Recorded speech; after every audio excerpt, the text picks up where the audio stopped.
Olá, seja bem-vindo ao Visor Podcast, um espaço totalmente dedicado a discutir sobre as principais tecnologias em computação em nuvem, segurança, banco de dados, inteligência artificial, gestão de identidade e tantos outros temas serão discutidos aqui. Quer compreender como essas e outras tecnologias em cloud podem revolucionar o seu negócio? Entre em contato pelo site visor.com. O link encontra-se na descrição desse episódio, no seu agregador de podcast favorito ou nas redes sociais. Esse conteúdo conta com o apoio da AWS, a Amazon Web Services. Eu sou Vinícius Perrot e seja bem-vindo ao Visor Podcast.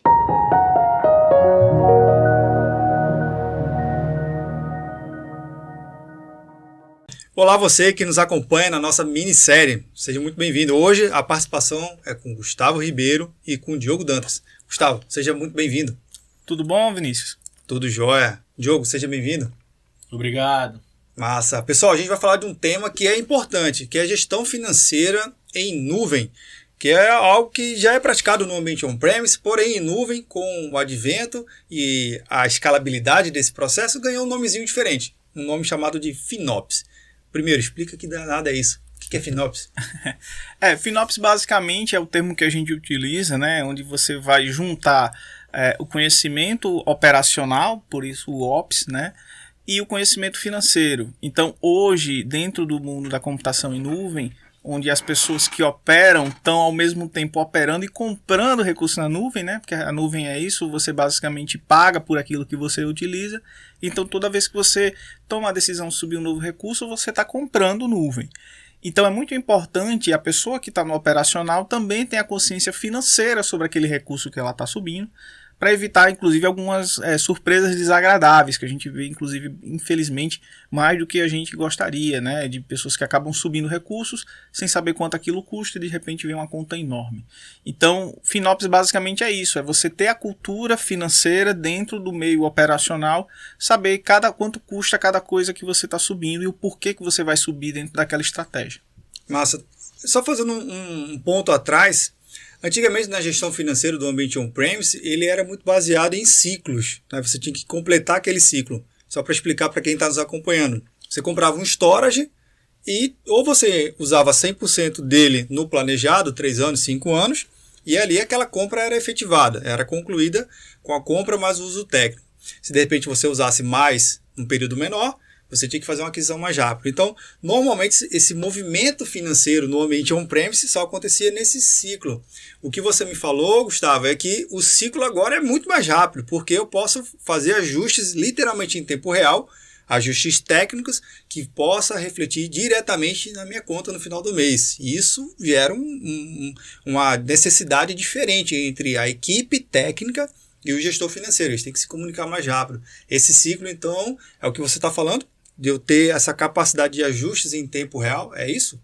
Isso. Você vai ter ambientes que eles se ajustam automaticamente, né? E aí você automatiza a compra, mas também essa fase que é anterior de tomada de decisão financeira, ela vai muito ali da equipe técnica na hora que vai provisionar esse ambiente, né?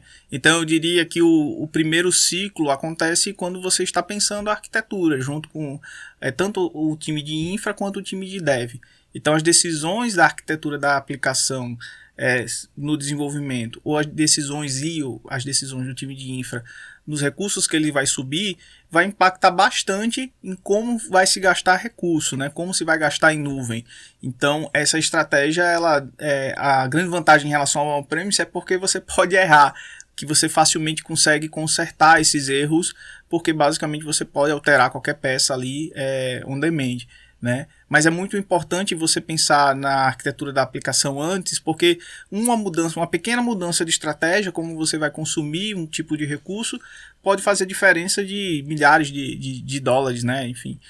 Então é muito importante nessa primeira fase você ter essa visão de aquela estratégia, quanto é que custa, quais outras estratégias, quais outras arquiteturas eu poderia adotar e poderiam custar menos, né?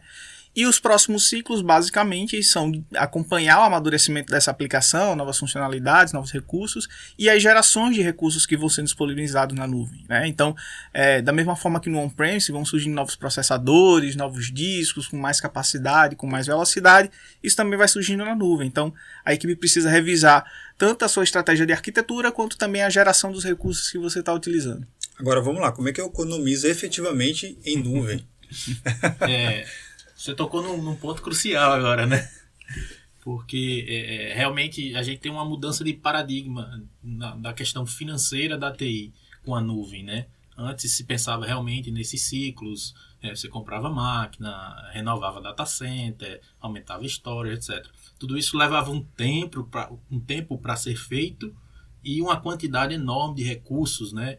De capital, que a gente chama de CAPEX, né? Então, para você ir para a nuvem, você tem que entender esse novo paradigma, que agora você não vai ter mais o seu investimento de capital em TI.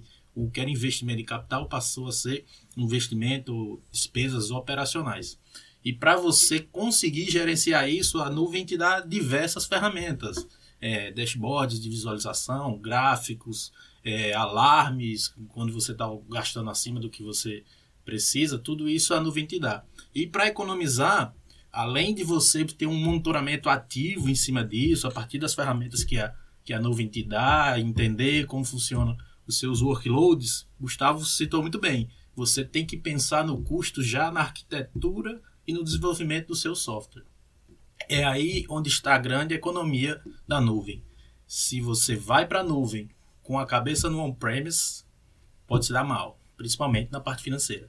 Então, na medida que você migra para a nuvem, você também tem que mudar o paradigma financeiro na sua cabeça. É uma questão cultural. Massa. Você falou da cultura, então as pessoas também têm que se esforçar um pouquinho mais para poder ver o que tem dentro da nuvem, não só dos dashboards, que você citou bem, mas algumas outras possibilidades comerciais, como contratos. Tem contratos mensais, contratos de 12 meses, enfim, tem contratos de pequeno, médio e longo prazo. Isso também beneficia na minha gestão financeira?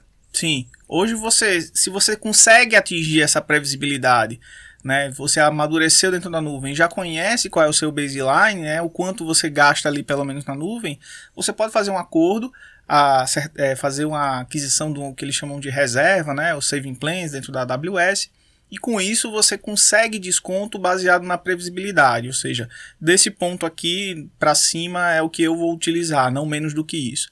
E aí você consegue fazer contratos que vão trazer bons descontos comparados à tabela principal. Mas voltando aí na história da arquitetura, essa mentalidade de você ir do on-premise para a nuvem, ela realmente exige em boa parte dos projetos que haja uma mudança também de arquitetura. Essa mudança de arquitetura, de como você vai investir dentro da nuvem, ela pode ser importante para definir que um recurso ele não precisa ficar ligado 100% do tempo.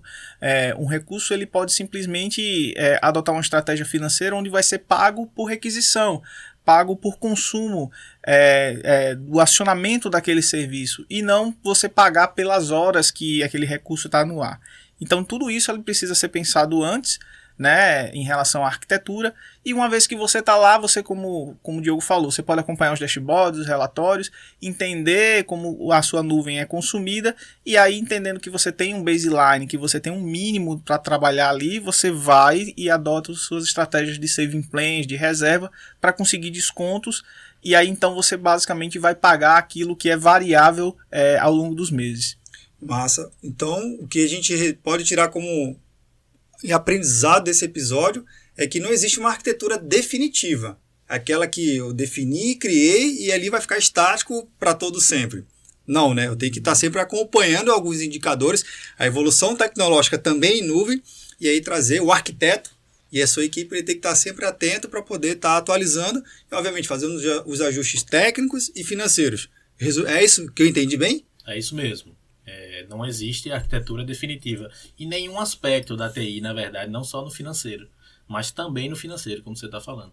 Então, o ideal é que quem está na nuvem esteja sempre tentando evoluir a sua arquitetura, ao mesmo tempo que acompanha a evolução da nuvem. Como o Gustavo falou muito bem no início, a própria nuvem evolui. Existem gerações, a cada novo ciclo da nuvem, eles lançam novas gerações de processadores, novos sistemas de armazenamento, aumentam a velocidade da rede e, em geral, isso vem com um custo menor. Vem com desconto. Então, é muito interessante que você, a partir da sua arquitetura, você pode conseguir usar novos recursos que são muito mais eficientes e mais baratos. Então é uma coisa bem interessante.